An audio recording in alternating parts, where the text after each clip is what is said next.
Shime Flow 4. Not going to go over all the individual techniques. There's separate videos for all those. I'm just going to show the flow and the transition between techniques. This is an isolated flow, but it does work together with all the other ones for one complete list. I'm just going to show the last technique from 3 to show the transition into 4. The third one ended from Shime Sun. I'm behind someone, my hooks are in, and I have that strangle. Now, someone's got me in that position. Their hooks are in, heels are in the inside of my thigh, that arm's coming around, I've got that strangle on. Basic defense, first things first. I'm always going to get those hands up, try to get in there, create some space, get my chin down if I can. Create as much pressure, counter pressure, and space to buy myself a little time to escape this technique. Now, I want to roll into the strangle. Might seem counterintuitive. If someone's here, I'll think, oh, I want to get out the other side. The problem is I'm just going from Shime Sun to Shime Knee. And I did a lot of work to just be in another bad position. I actually want to turn into the strangle, towards the bicep. It's going to help take the pressure off the carotids, and help you turn in. And I'm also going to try to turn around and face them. The problem are the hooks. That's why you're putting those hooks in, to prevent someone from turning. So first things first, fingers in, identify which side you're getting strangled on, turn that way. To turn into it, I got to get the opposite foot off me. Now the simplest thing to do would just be to grab the heel, pop it off, and turn and face them. If you can do that, great. I always recommend using both hands to protect that strangle. If for some reason you've got it in nice and deep and you think you can do it and get that one off, go ahead. I always practice worst case scenario. I'm using both hands to get that heel off. There's a couple ways to do this, a little bit depending on your body position, just to keep it simple for the flow. We can go into more detail in class. But just for the sake of the flow, grab, identify which way you need to turn to the bicep. I need the opposite heel hook off. Shoot my butt forward, bring my knee up as close to my chest as I can. Shoot my leg out and back as fast as I can. Shooting it out will pop the leg off, bring it back in, blocks it from coming back in. And I turn and face them. Now I'm in Dojime. I need to sit upright. They grab the back of my head and they're holding me towards their body. Biggest mistake I see people make is trying to sit up when there's pressure on the back of the neck. Just like a wrist grab, I'm not going to pull or push. I'm going to make a circular motion. When they're pulling me down, I want to go into the pressure, not away from the pressure. So I'm actually going to slide my head off their body towards the ground. Whatever side I'm going towards, I want to put my hand underneath their elbow. I don't need to push the arm up. I just want to try to keep the elbow from following me down to the ground.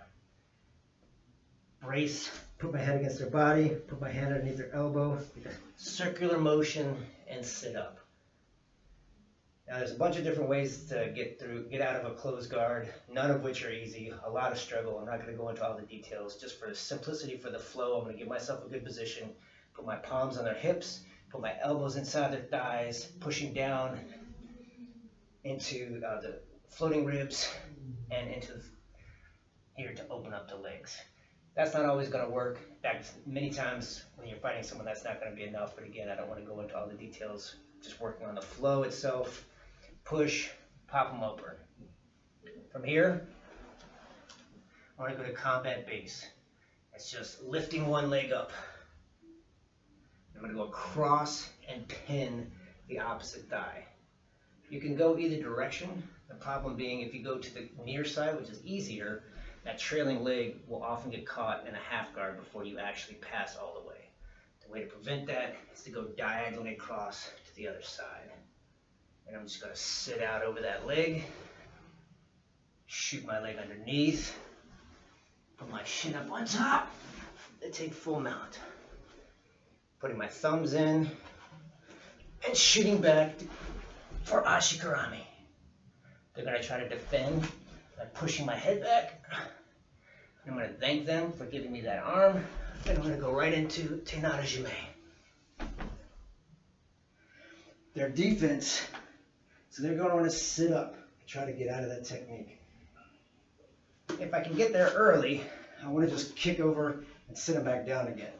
But I'm assuming they got up and I can't get them back down again. I still want to kick my leg across the face, and I'm going to roll over on my belly with them. Now I have a face down variation of Tatsumaki Shime. Tatsumaki Shime is both an armbar and a strangle. We're mostly focused on the armbar here. I had tenada Shime, they tried to roll out of it. I went with them. They're going to tap pretty quick on this with all your body weight on it. Now, arch up if they don't. I don't really need this strangle. They'll be tapping before I ever get there. If you want to add the strangle in, once I'm here, just shoot that leg that's underneath deep enough so that you kind of catch the throat on the back of your knee. The carotid is going to be touching the back of my quad, the back of my calf. Got that arm bar. I need to create the triangle. I reach back and grab my own ankle. You got that nice strangle and arm bar. Optionally if you want to add that in, but again, usually by the time you've rolled over, they're going to be tapping from that arm bar before you ever get a chance to get that strangle on. One last time. Shime flow. 3 ended from me being behind them with that Adakijime Sun on. Get those hands in, try to get your chin in. This time if they're strangling me on this side, I want to turn into it. Gotta get the opposite hook off. Hands in, tuck, chamber my leg, kick it out and bring it right back. Kick it out and pop the leg heel off, bring it back in and keep it from getting back on. You really got to go all the way up to your chest, all the way out, all the way back as fast as you can. Big explosive motion. Doesn't work the first time, do it a couple times. As soon as that heel is off, turn into it. You're now in Dojime. And the other person has Dojime on you. They're going to grab your head and pull you in nice and tight. When you've got somebody in your guard, you want them close to you. When you're in someone's guard, you want to be postured up. So they want me nice and close. I'm not going to pull on my neck. I'm going to put my hand underneath the elbow, actually drop my head against their chest to the ground, circle, and posture up. Hands on the hips and floating ribs, elbows into the thighs, pressure, open. Then I'm going to combat base. That leg comes up. I go diagonally across to the opposite thigh, pin it, slide out, shift my position, climb to mount, thumbs in, ashi karami shime. They try to snap my head back. I go thank you for the arm, and I go right into tenada shime. They try to get out of it by sitting up. I kick my foot across the face and roll with them. And I've got my arm bar. That's the end of Tatsumaki Shime. If you want to add the strangle, just push your leg in deep enough so that your back of your knees across their throat. Reach back and add the strangle in. But again, that's just an option. Usually we just end right here with the arm bar. They're going to tap pretty quick, so be real nice. As soon as you get on top of them, you feel that tap, be ready to let go. Because there's a lot of pressure with your body on the back of that elbow, hyperextending it. Good luck practicing Shime Flow 4 at home.